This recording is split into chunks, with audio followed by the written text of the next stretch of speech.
evening, everyone, and thank you again for joining Breakthrough to Success for the final episode of the Empowered Interviewee. It has been an amazing mini-series filled with interview tips and strategies to help you on your career path, whether you're entering the job market for the first time or even just changing careers. I'm Amanda Edwin and founder of Breakthrough to Success, a forum that promotes self-empowerment and provides tips and tools and strategies to break through the barriers. And when I talk about barriers, I'm talking about barriers to parenting, barriers to education, and barriers to second career changes. And self-empowerment begins with being confident and having a growth mindset. And with these in place, you can accomplish anything and overcome anything. And tonight, Gary and I are going to review some of the main takeaways from the last 4 episodes and give you some more tidbits regarding following up after the interview. So I want you to post your comments and the questions in the chat, share this live stream on your page, and follow my page for updates on what's next. And as usual, before we begin, I want to acknowledge that today I stand on the traditional territory of the Haudenosaunee, Anishinaabe, and neutral people. I acknowledge the enduring presence of the Indigenous people with whom I share this land today, their achievements and their contributions to my community. I offer this acknowledgement as an act of reconciliation between the Indigenous and the non-Indigenous peoples of Canada. So tonight I want to welcome Gary on here again tonight. Hi, Gary. Hey, Amanda, how are you doing? Good. Our last episode. We are here. We are here, right? And we've been through a journey the last few weeks, and I think we've brought quite a bit of valuable information to the viewers and anyone, who's watching this and learning from this. I've gotten quite a good feedback from people who've told me they've looked at it, they've seen, and what we're doing is really, really good and valuable for them. Right. Absolutely. So Gary, we said we're going to do the main takeaways from the last 4 episodes before, we give some more tidbits for, to end up the series. Right. And before I begin, I actually want to show, from the very first episode, there was a video I wanted to show. And because I didn't have We were learning. We were still learning. the technology skills to figure out how to play the audio. I have since figured it out. So hopefully I can do this now and show it to everyone. So it's a YouTube video. And let's see how I'm going to do this. Wish me luck this time again, Gary. Right. Wires crossed. Fingers crossed. Share screen. Okay, I got to click the audio. Your studio engineer will dial in a second. Share. Right. I see it. All right. You hear I it. got it. Okay, so I'm going to play it now. The interview even happens. It is possible, and it's happening to people now who don't even realize it, and in many cases, all because of their social media. So tonight, Jeff Paul explains what to look for in your own internet presence to help protect you at work. It's where we share our memories, our photos, and sometimes our opinions. But when it comes to social media, some of us might be sharing too much. We're not only looking at the types of comments that they're making, we're also looking for spelling, grammar. It's an online resume. Job recruiter Jolene Risch says when a new applicant comes in, she starts with Google. Who they are 24 hours a day is important to the company. She then checks the obvious places: Facebook, Twitter, Instagram. Risch watches for unprofessional photos, curse words, racist or sexist comments, red flags she says companies want to know about before the candidates walk into the interview. We're not fishing for bad content. She's also checking how often they're posting on social media. You see that someone posts, 3, 4, 5 times a day, you're wondering, well, shouldn't they be working? But just the opposite is also a red flag. If I can't find someone at all, I'm wondering, is this person who they really are? Dallas-based Fortune 500 company Southwest Airlines hired close to 7,000 people last year, and recruiters use social media to find many of them. Look at your social media from the lens of an employer and say, what would people think about that? State Farm's new North Texas hub at Richardson saw 2,000 new hires in its first year and still has hundreds of empty desks to fill. The company says it uses Facebook, Twitter, and Instagram to engage with potential hires before hiring events. You should always be prepared and have a proactive approach to make sure you're keeping in mind that the job field is really competitive and you want to make a positive first impression, whether that's in person or online. Even if your social media footprint isn't so clean, it's not too late to spruce up your online profiles. Hit delete. Delete is your friend. UT Dallas social media professor Janet Johnson says what you share becomes your brand. Do you have a lot of drinking pictures on your profile? Are you cursing on Twitter? Are you complaining about companies? Are you complaining about your boss? Johnson says if you wouldn't show a picture or recite a post to your boss, it shouldn't be out there. One tweet can ruin your life. While deleting old photos and comments will help, Johnson says creating a professional presence on the web will too. Instead of like cuties@gmail.com, have a name, janetjohnson@gmail.com. She says changing privacy settings are an option, but if you're questioning a post, it's best not to hit send in the first place. Data doesn't die. Everyone has a camera phone now that you can easily take a screenshot of anything. Now, experts say the other tip is to create a LinkedIn profile or to start making daily posts that are more professional to put some of those inappropriate posts from the past further down. Doug and Caitlin? Yeah, three people sitting here like delete. Exactly. It's good advice, and the reality is today we thought it was just a problem for our kids, but man, adults are in this game too now. real. Everybody's got to watch out. Yep. Good advice. Thank you. Appreciate Okay. Good. All right. Yeah. So, Jump into it. all right. Hear me now? Yeah. Okay, we're back on. Good. Yeah, so that video kind of encompasses, a lot of what you're going to recap right now, and I thought it was really fitting to do that. So you can go ahead now and just give us an idea of what we discussed in that first episode. That was really good. Because and the thing about it is, you would find that the older generation, right, the 40 plus generation, or even 50 plus, or even older than that generation, who are doing career changes and stuff, right? Their social media presence potentially may not be as up to date as those, in the now generation, for example. And she has said, if you have no presence, there might be a concern.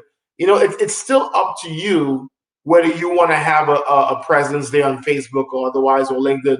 It's just best advice, best practice, that type of stuff, right? Some companies look for it. If you have a great resume, it may be that may be good enough, but you want to have that edge. So in that first week in particular, we covered the social media, your professional email names. And I love the one she showed with Cutie Pie. And I always talk about my son, what he had, Monkey Pete is. And again, it was cute in middle school and high school. But as soon as he got to college, he went with his first initial last name and stuff like that. And I've advised the same thing a lot of people.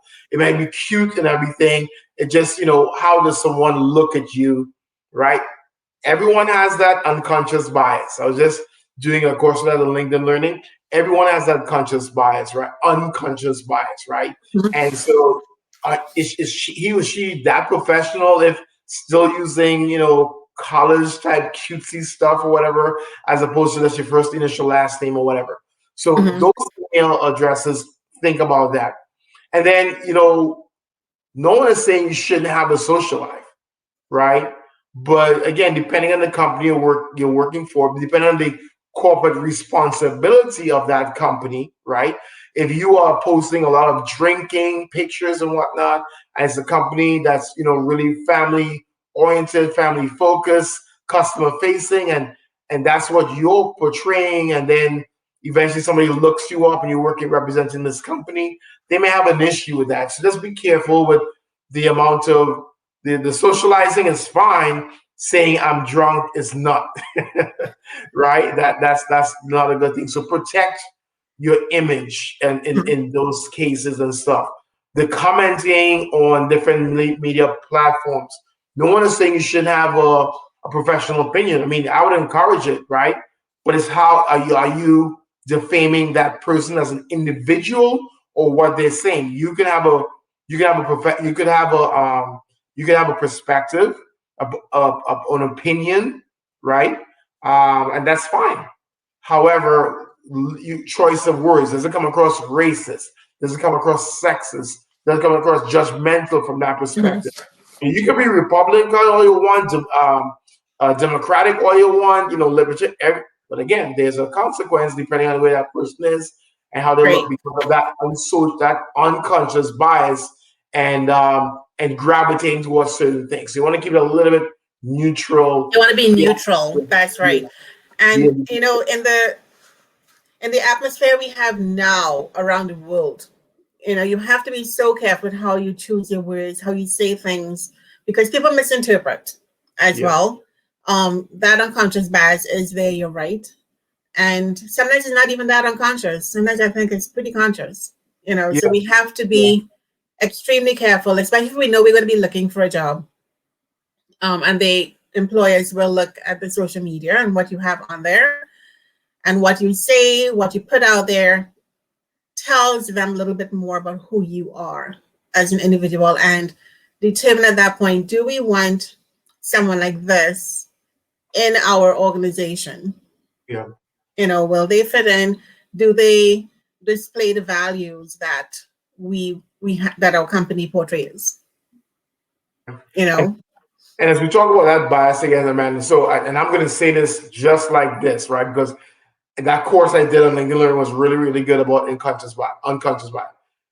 If someone, doesn't say, for example, if you belong to a particular political party, right, and that recruiter is only recruiting for people who look like they represent that particular party, I don't think you want to go there anyway, because you want to be able to bring your true self, right? You may be Democratic or whatever this year, next 4 years down the road, you may change and whatnot, and you should not have to worry about the people around you. You should be able to express yourself and not worry about that judgment, right? So you should, and again, that's not diversity, right? That's not inclusion. If you're only bringing one type of people because they look a certain way, right? Because they speak a certain way, because they went to a particular college, because they represent a particular party. However, we're talking about your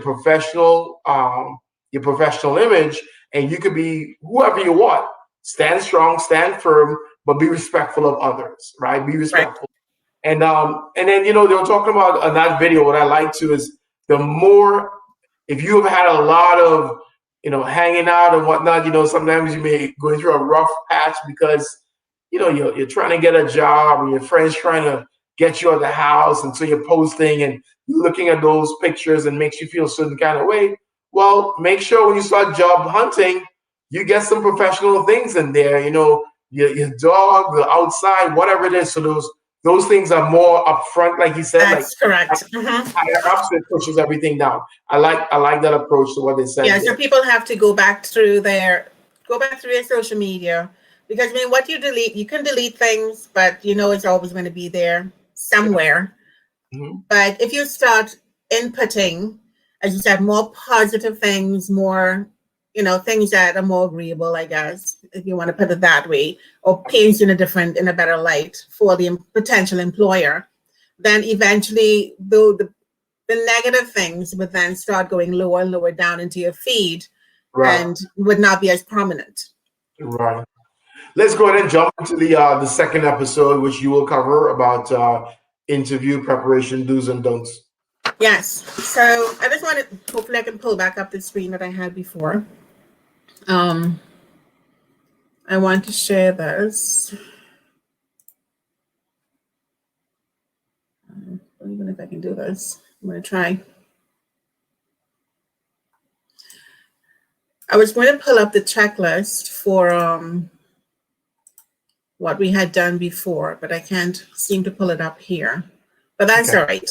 I will just talk about it. Now, the checklist that we had, we talked about researching the companies. And one of the do's that you want to make sure that you follow through on when you are doing your, getting prepared for the interview is researching the company. And we had I think we had 6 do's. Researching the company was number 1. You don't want to go into the interview and be asked, well, what do you know about the company? And you don't really know, or you have wrong information, or you checked the wrong website, or you didn't check at all, and you're not able to answer the question efficiently, Right. or to the satisfaction of the interviewer. So definitely research the company and make sure you know what their values are, the mission, their vision, and align that with your answers. Even knowing about the fiscal outlook of the company, The company, yeah. right? That will tell you as well how the longevity of the company or how successful the company is. So you can talk to that in the interview as well. So it shows that you have done your research, you know the company, and you're not going in there blind. Yeah, don't confuse companies, right? Don't, especially if it's an initial interview over the phone. You applied for something, it may have been a week, it may have been a month, right? So I would be able to ask what company is this again, because I've applied for a couple. This is such and such. So take a notepad, right? It's a job hunt. So write down the name of the company, write down the position, write down the month, the day you applied for it. Those are some good tips. So when they call back, you can put a check mark. Okay, this person they've called. It's a no. It's a maybe. It's a move forward. So that's a good thing to do as well. Oh, you have your checklist right there. I was able to get the checklist up. My tech skills are getting a little bit better with this. All right. So the second thing on the checklist was analyzing the job description, knowing what they're asking for. So again, you can go in and you can talk to those things, in the interview, because they will ask you questions. But you can also align your transferables. So you may not have specific experience in a particular area, but you have the transferable skills that you can showcase in the interview and align it to the job description. Okay, so that's very important. I'll give you an example. So the industry I work in IT, we deal with a particular job that's called service desk agents and stuff like that. Very it's technical, but it's really customer service, right? So many times you just, oh man, I have no IT experience and stuff. Are you willing to learn? Are you willing to take a class here and there? If you have customer service skills, can you listen? Can you listen to information? Are you resourceful? Customer service is a transferable skill there. Same thing in the retail industry, right? So folks who are like work in grocery stores or like in little stores in the mall, little shops in the mall, they're customer facing, right? Even though it's retail, that customer service could transfer to like a call center job, right? Because you're dealing with customers, you have goals, you have sales to deal with. So yeah, all those things are transferable. So being able to align your description with what you do, what it's asking for, and even configure that resume to match that job description is not a bad thing. Right. And of course, the third one is preparing for the situational based questions. And I found something on LinkedIn. I think I sent it to you, Gary, that I wanted to share. Now, this one is a behavioral based question. And the person asks, people tend to shy away from answering certain kinds of questions. And he wanted to know why. One of the questions that he talked about here is what is your greatest weakness question? Not one of my favorites either. So the question could be something like, tell me about a time when you made a mistake. Right. If you're not prepared for a question like that, then you're going to fall flat on it. You know, and you talked about using the STAR method, right? The situational, the situation, the task, right? Action, The action that you result. took, yes, Yeah. and how you resolve it. So using a method, going in prepared for these kinds of questions will not put you on the spot, you know, and wouldn't have you sitting there like daring, you know, like lights, you know, in Dare your no- eyes, like a dare, Yeah. and figure, oh my God, how am I going to respond to this? I don't really know. Okay. Now, one piece of advice I want to give interviewees: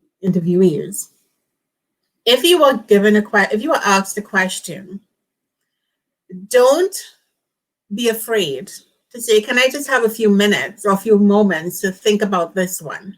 That's right. Okay, because you want to make sure your thoughts are aligned properly and that your response comes out the way you want it to, in the best possible way. So don't be afraid. Say, hey, can I just get a couple moments to think about this one? Okay. Absolutely. And again, even though you've prepared a question, you've prepared an answer for it, it still shows, okay, this person wants to think a little bit. All right. So yeah, I think it looks good on you if you ask for something like that. Right. I've done it. Yeah. Pause, take a breath, Take a breath. take a breath, and then come forth with it. And then the weakness question is really just to see if you have that self-awareness that you're not the top all the time. You may have a low. Find what that low is, and like Sherry was saying last week, spin that around. That's your greatest week. For example, I do not like projects that are years and years on end. So I like 6 months, 9 months, a year type things, right? So for me, I need to be involved with people that was going to be in the project, that don't come off the project. Be able to report often, hold me accountable to report often, so I could have, when I go low, they can pull me back up. That's just something I know. And then, but at the end of the day, it will be good because I recognize that I know what type of people need to be on my team. That's correct. Yeah, so make sure you're prepared for these kinds of questions before going into the interview. A few days before, sit down, go on the internet, find some questions that are possible, possibilities that could come up. Practice, and have someone help you. So do a prep interview with someone that it could be a friend, a family member, whoever, or coach, and say, hey, can you help me, or can you listen to me? How do I sound? Is my answer sounding appropriate? In the way that it comes out, right? For those who just tuning in, quick plug: Amanda Edwin is a coach, so y'all can check her out. She'll help you with that. Okay, Pauline is, of course, my number one fan. Pauline is on. Hey, Pauline. Pauline is asking. She's saying, I find it good to do a mock interview with a friend or two. Look for feedback from them and how you are presenting yourself. That's very true, Pauline. Right? That's exactly what we are saying. She also had another tip. So Pauline has some really good tips in here too. Yeah. She said here, I used to have a calendar specifically for interviews and follow-ups. So follow-ups is something we're going to talk about coming near the end of the show tonight. We're going to talk about the follow-ups and what we should be doing.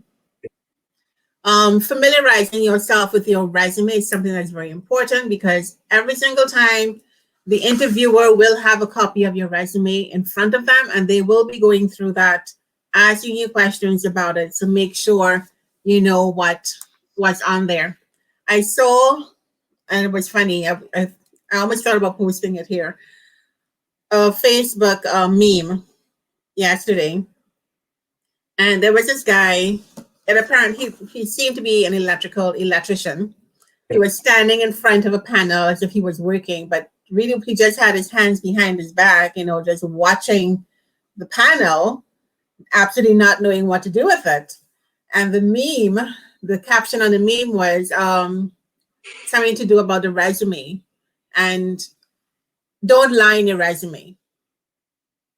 Okay, because you're not going to be able to do the job if you lie on your resume, because you may get a position that you applied for, you lied on your resume, or probably embellished the truth a bit, and then you're unable to perform in the position if you get hired. So you don't want to put yourself in that position either. Right. Absolutely. Yeah. And important, familiarizing yourself with the interview location. Know where you are going. Know where you're going. If you're going to a physical location, scope out the, where it is a couple of days before, even the day before. If you have to drive there, how long is it going to take you to drive there? Traffic, no traffic. You don't want to be late for your interview. So know very well where you're going. If you have to call, ask, find out, get there early. If you're doing an online interview or virtual interview, make sure you have the links, okay? And the day before, or make sure your links are working. You know how to use the software or the platform that they're using, because we have Zoom, we have Skype, we have Teams. Teams is a more popular one, Zoom as well. So make sure you know how to access these things. If you have to download them on your computer, preferably on a laptop or desktop. It works on the phone too, but I always prefer using, a desktop or laptop. And make sure, as I said, you know how to access it, you know how to manipulate it, you know how to use to find your link and get into your interview on time. Okay. And also preparing, the last thing on the list, of course, is preparing questions to ask the interviewer. And we kind of talked about that last week too. It's always good to have questions at the end, maybe 2 or 3 questions that you can ask, because again, it shows your interest in the position. And, you ask the questions now, because now you're beginning to interview the interviewer. Okay, you want to find out certain things about the company. And know the answers you're looking for, right? The key, the how they answer will tell you how they review people, how you're hitting the mark or not, so nothing surprises you in 6 months, 9 months, or a year. How what's their performance cycle look like? Asking questions about what happened to the person in that position formerly, or is it a new position? That type of thing. Is their first 90 days what you should be doing? Different things like that. Was the attire? Well, not necessarily was the attire. You would have known that before. But specifically, what is the company about? What are their corporate responsibilities? Are they doing anything in the community? Depending on what you want to, depending on what you're looking for, right? So having questions like that tells you you might be a long timer, right? A lifer for that company. So those are good questions. Excellent. Right, Gary. So now let's go on to, so I'm just going to take this off here. We're going to go on to the next episode 3 that you're going to cover. Okay. So episode 3 was how to master the interview process, right? Being present and your presence. So your presence is obviously, a lot of things about how you look, your background, what's in your background. That's very important. We joked about that in terms of, I interviewed some folks, younger guys, in college or whatever, and their bed wasn't made up. And I made a joke in the end, said, make sure you make your bed up next time. I did hire them.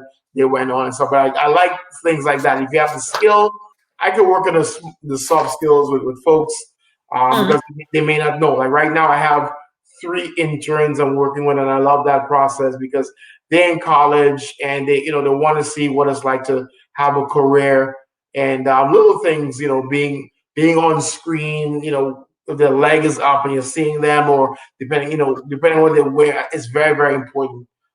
In terms of what, how you are in screen. Your background is important. Your grooming, you may have dreadlocks, you may have whatever it is. It's always good to have your eyes shown, no matter what. No matter what hairstyle, try to have your eyes to be shown, because that people, they trust what they can see, and if they can see your eyes, there's a little bit more connection there, right? Depending on the job that you're going for as well. What are you wearing? I'm wearing a jacket. I'm not wearing a tie, depending on the company, if it's Culture. a company culture, right? So a lot of people in the last year that I've interviewed, I can't tell you, Amanda, I did not see one single tie.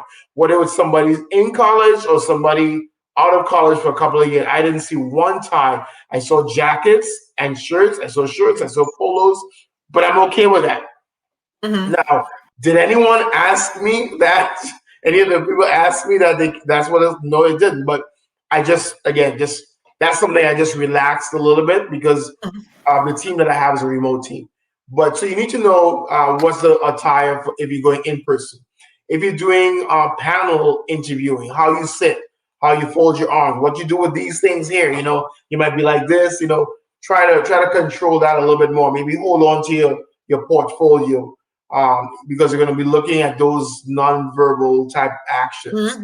The video interviewing. So the video interviewing is you recording yourself answering questions, right?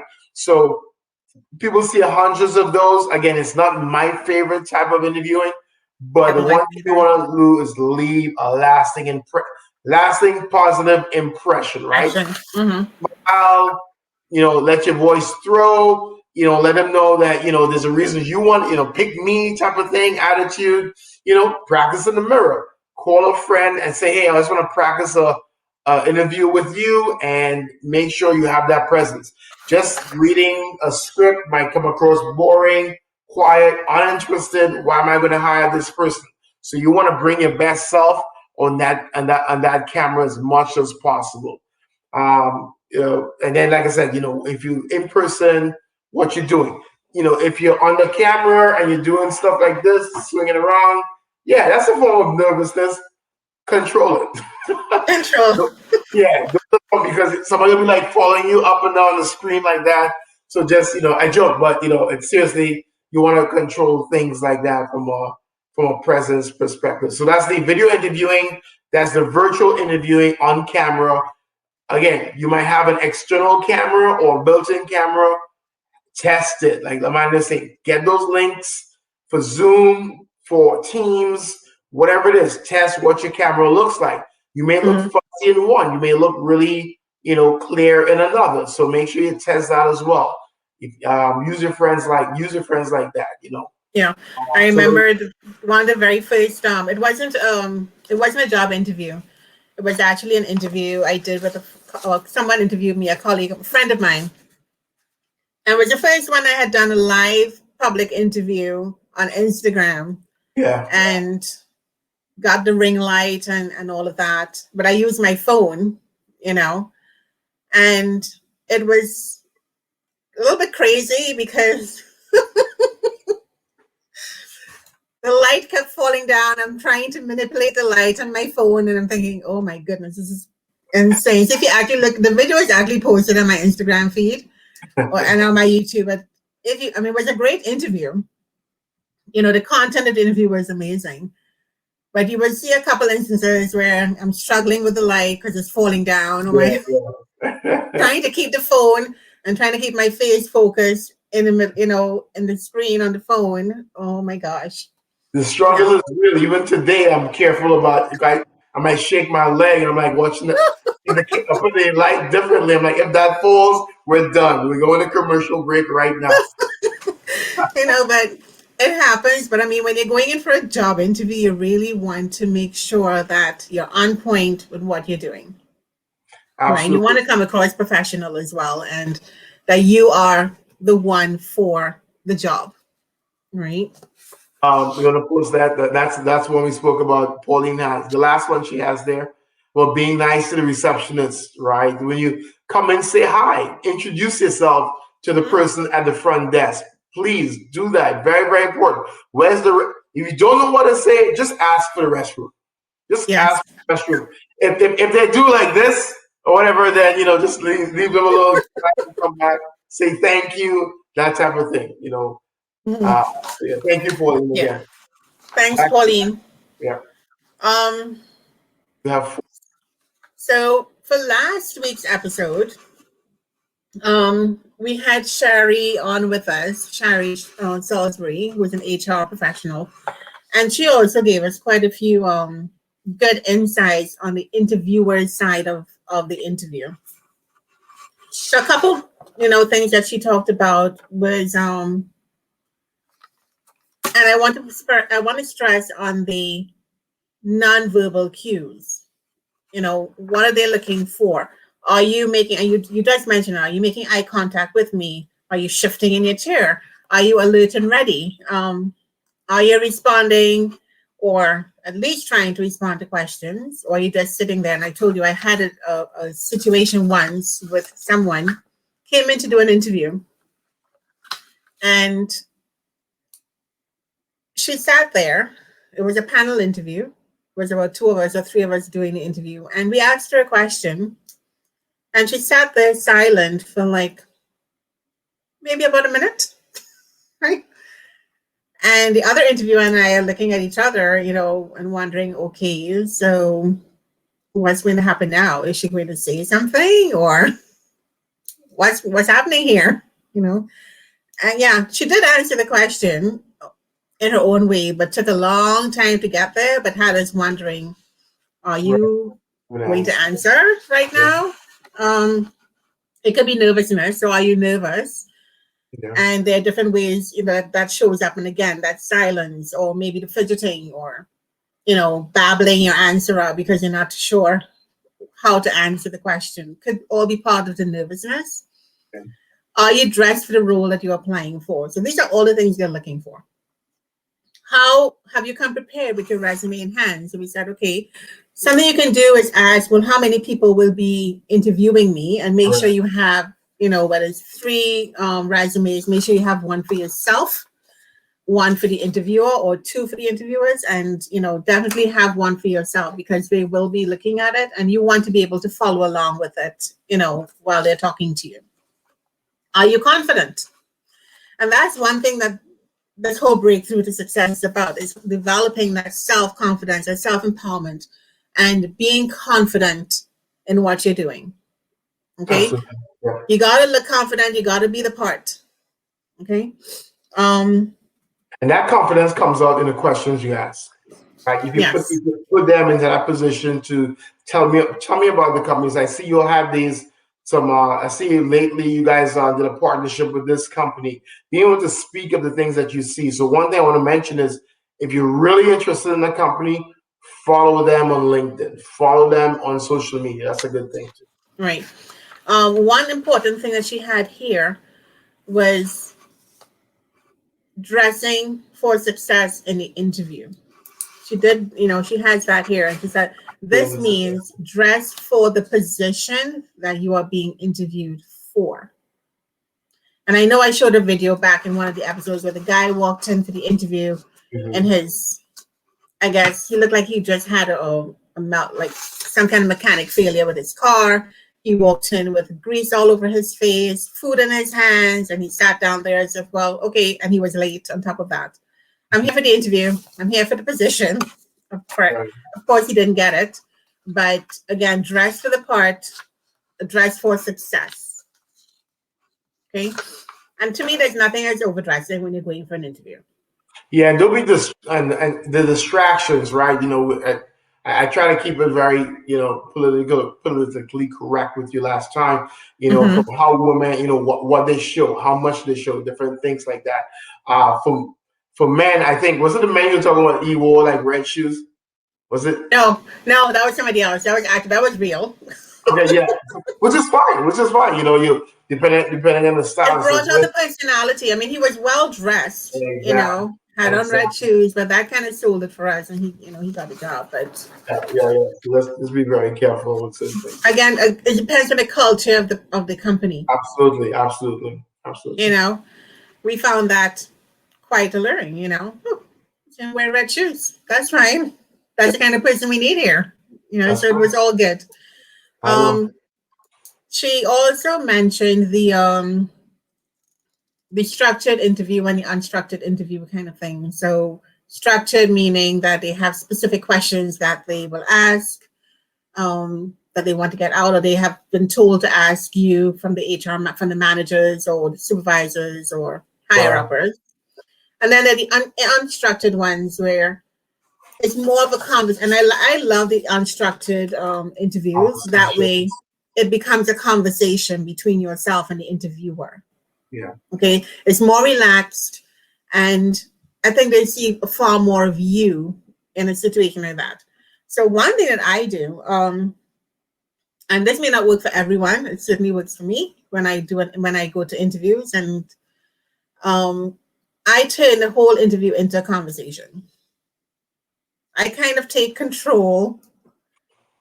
I guess that's part of the confidence too, because I know I want this job, and I kind of turn it around for me being in control of the interview. And I'm at, so there's a back and forth answering of questions, asking questions and answering. But it's just a skill that you somehow develop over time. And that's what I did. I turn it around. Rather than me being the sitting duck and being asked all these questions, I then turn it around and begin asking questions throughout the interview. I don't even wait till the end. I start, talking in between. So I make it unstructured. All right. Yeah.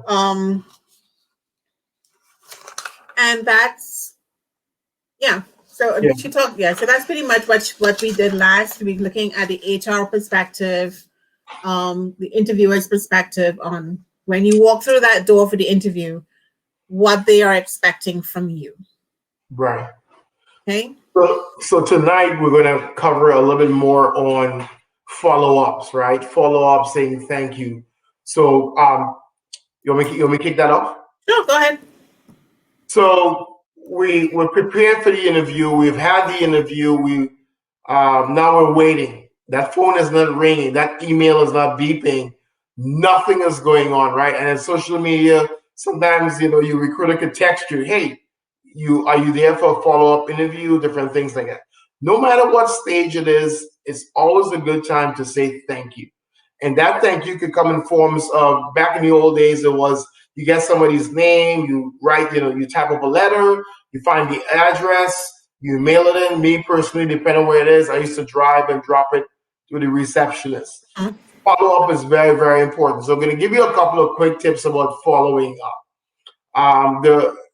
Get email addresses. Connect with the recruiter on LinkedIn. Not instant message, direct message the recruiter. Say, hey, I interview with such and such and such, or if you have an email, may I have the email addresses? They may say, well, we don't share email addresses. Okay, start with Amanda. Please let Amanda know this. Amanda, da da da da da da. Brian, please let Brian know this. You can send 3 thank yous in that one email to that recruiter, and they will get it. If they really support you and they support the company the way they should, they will cut and paste and send it to you.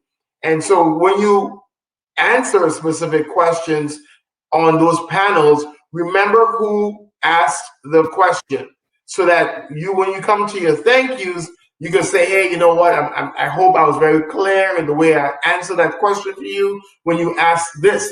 That shows you're paying attention, the way your attention to detail, and your gratitude. So that's a good thing.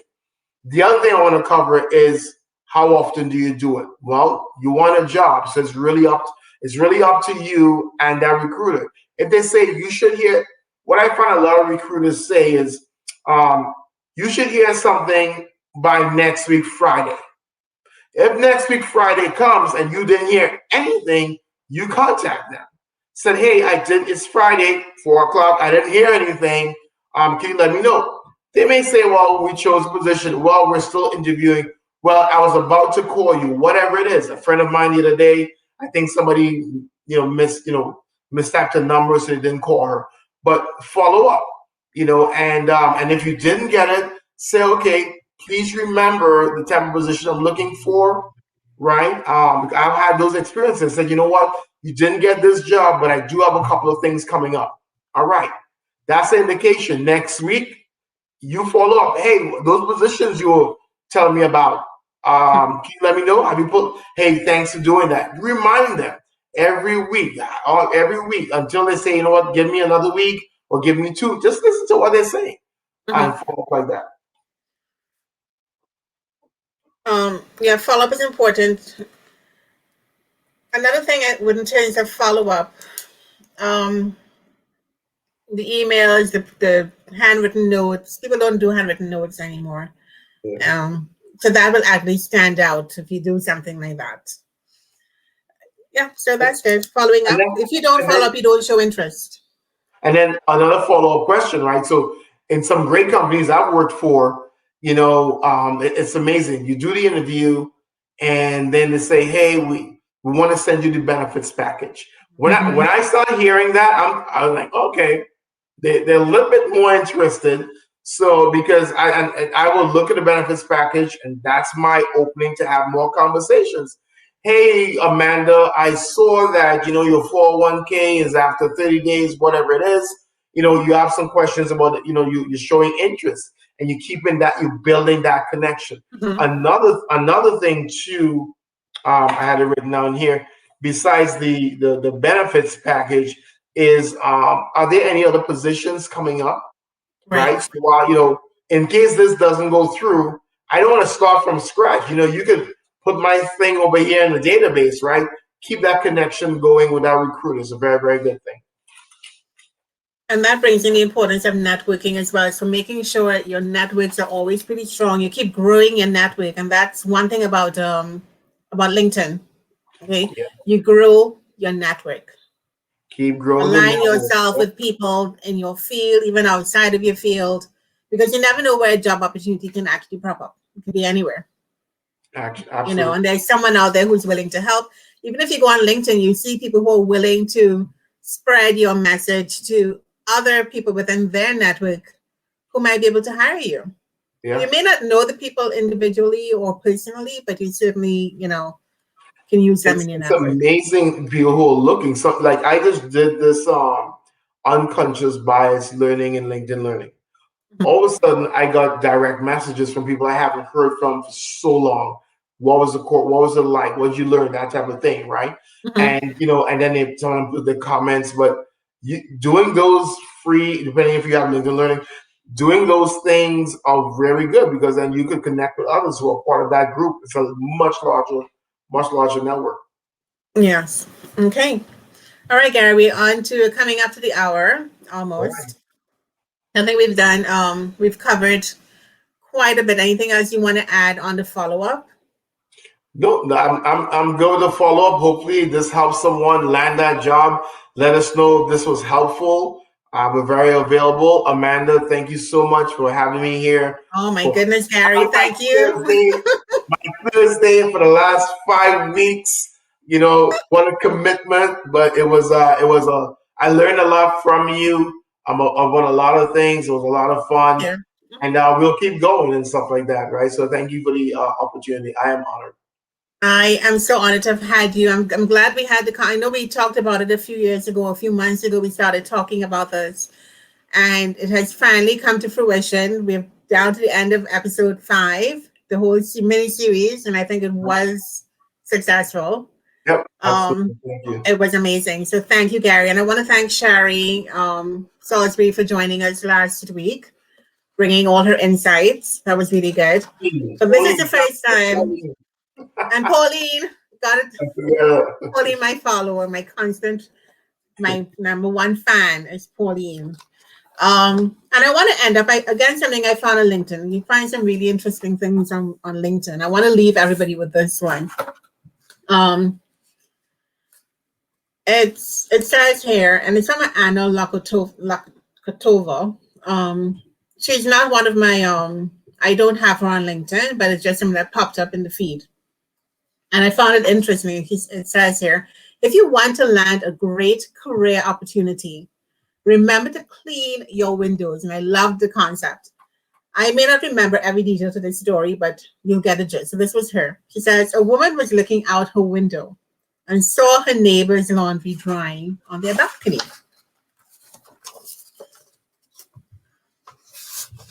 Why is their laundry so dirty?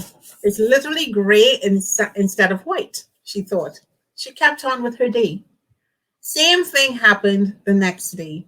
The woman looked out her window and saw dirty laundry drying on her neighbor's balcony. One day, she came up to her window and was in shock. Look, she called her husband. The neighbors have finally cleaned their laundry properly. It's white. No, darling, her husband replied. I just cleaned our windows. So the story reminded us of how often we are blinded by our own perspective. We don't always like to face the facts or go out of our comfort zone.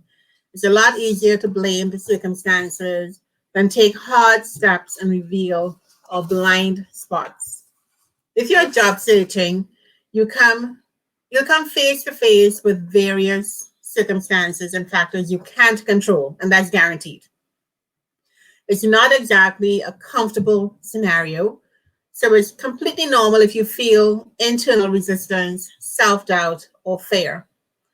And to place a challenge out there, ask yourself how clean your windows are during the job search process. Otherwise, you're shooting yourself in the foot, you know? So perspectives, we have to be very careful, right? And make sure we can see things from different perspectives. Clean our lenses when we go out there looking for jobs, you know, and we have to ask the right questions and know what we're looking for. Okay, so that I found that pretty intriguing, that story about the windows, how clean are the windows. Did you share it? You shared it on your profile, right? Did you share it? No, not yet, but I can. I have to go back and find it. So I just took a screenshot of it and sent it to you, but I can share it. All right. So thank you again, everyone. Gary, thank you again. As I said, there are more things to come and breakthrough to success. Absolutely. Massive success. Working through some things, and some more to come. All right. At some point, everybody stay tuned to what's coming up next, and like the page, follow the page, share the video. It'll be up on YouTube as well. And Gary, you can follow Gary and I on LinkedIn. Okay. All right. Thank you and good night. All right. Good evening.